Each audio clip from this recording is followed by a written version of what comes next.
जल साहब, ज़ाहिर है एक मुश्किल ऑपरेशन होता है जब हम बलूचिस्तान की के जुग्राफिए की और उसकी टेरेन की और उसके हालात की बात करते हैं।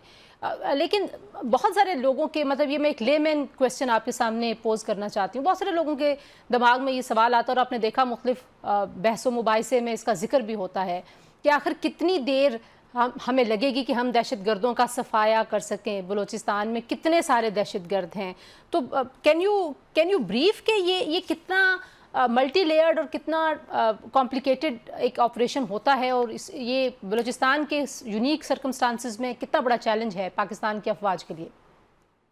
Tanzila, thank you very much for having me. और बाबर साहब को भी मेरा बहुत सलाम एंड बेस्ट विशेस। बलूचिस्तान में बहुत काम करना है। एक चीज याद रखिएगा, इसके दो तीन अवामिल हैं जी, दो तीन एंगल्स हैं ऑपरेशंस। एक होता है एक लिमिटेड कॉन्फ्लिक्ट हो या लिमिटेड एरिया हो या एक एक एक लिमिटेड सिचुएशन हो उसके ऑपरेशन में, और एक स्ट्रेटेजिक एप्लीकेशन जो आपको एक एग्जिस्टेंशनल थ्रेट की फॉर्म में हो। स्ट्रेटेजिक जब मैं कहता हूं तो ये बलूचिस्तान के कॉन्टेक्स्ट में कहता हूं कि it is not only India and Afghanistan and BLAs, there are lot many other factors also ji, external भी है और इंटरनल भी है। अनफॉर्चुनेटली जो पॉलिटिशियंस हैं या पॉलिटिक्स है वो भी इसी के अराउंड घूम रही है। जो सोशल डिसरप्टिव मूवमेंट्स हैं वो भी इसी के इर्द गिर्द घूम रही है। बलूचिस्तान का एक कल्चर बन गया कि अगर आप पावर में है, ऑफिस में है, एवरीथिंग इज हंकी डोरी, बिल्कुल ठीक है, पाकिस्तान जिंदाबाद।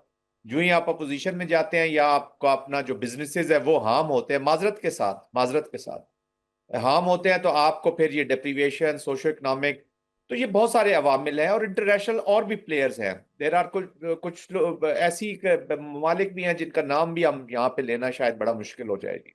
मुश्किल तो नहीं है, बट सेंसिटिविटी जरूर है।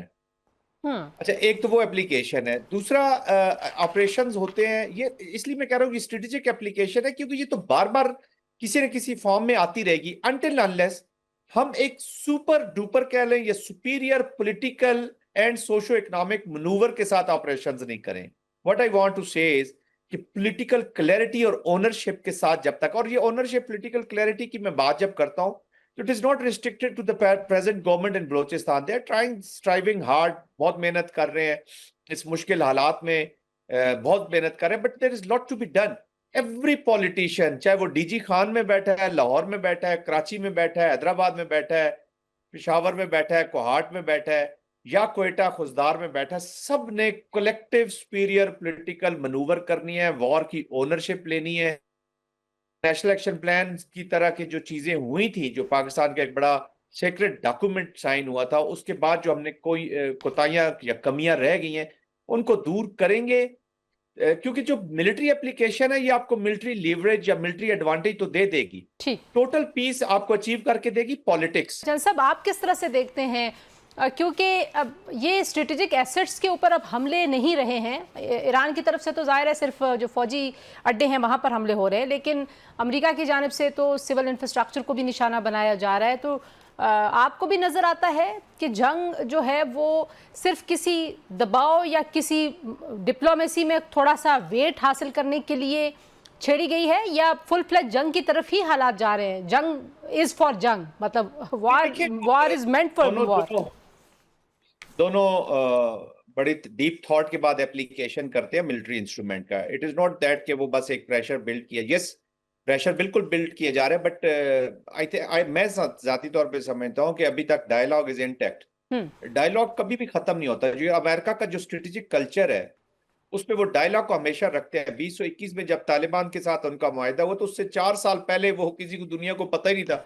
4-5 साल वो तालिबान के साथ मुज़ाकरात करते रहे। उनके इवन नॉन स्टेट एक्टर्स के साथ, हिजबुल्लाह के साथ, हमास के साथ, they have their direct contact.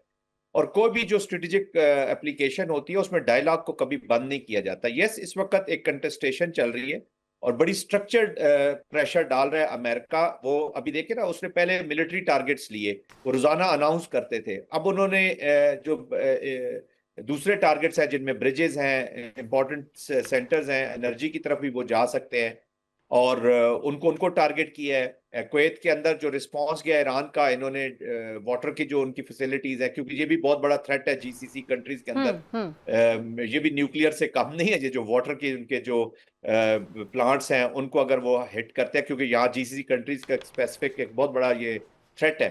तो this is a structured application. Still I think कि पाकिस्तान भी पूरी कोशिश अब भी कर रहा है कि ये बहाल हो जाए, उसी जगह पे चले जाए, क्योंकि इट हैज अ कॉस्ट। और अगर ये स्प्रेड होती है, और जैसे अभी बाबर बिल्कुल सही फरमा रहे हैं कि अगर सऊदी अरेबिया की तरफ वो जाते हैं, then it has sensitivities for Pakistan also. बिल्कुल पाकिस्तान ठीक। कभी भी नहीं चाहेगा कि इस तरह की सिचुएशन हो जाए जहां पे कैच 22 जैसी सिचुएशन हो जाए पाकिस्तान के साथ। बहुत बहरहाल जी। ईरान इज प्रिपेयर टू पे द कॉस्ट, और अमेरिकन आर प्रिपेयर टू पे the cost. It is a dangerous phenomena, वो बड़ा बड़ा खतरनाक है, क्योंकि आउटकम्स ऑफ वॉर किसी के कंट्रोल में नहीं रहती। आगे जाके देखते हैं कि हम कितने जल्दी ये इस लीवरेज से फारिग होके पीस की तरफ जाते हैं, और peace is lying in diplomacy and dialogue, nothing else.